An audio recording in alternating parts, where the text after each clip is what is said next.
Hi everyone, welcome back to our channel. In today's video, we are going to show you how to know if someone is online on Instagram.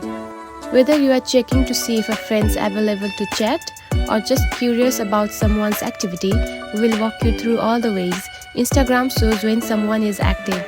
Let's get started. Find Instagram, now open it. Now tap on to the message icon at the top right of your screen. Once you are in your direct messages, take a look at the conversation list. Instagram shows little green dots next to people's profile pictures like this. If you see that green dot, it means the person is currently online and active. Pretty simple, right?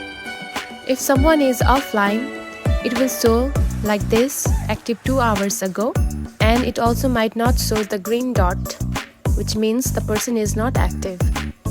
Pretty simple, right? This green dot means they are either online or they have been active within the past few minutes. So that's it. That's how to know if someone's online on Instagram. It's all about the green dot. If you found this video helpful, don't forget to like and subscribe for more tips. Thanks for watching.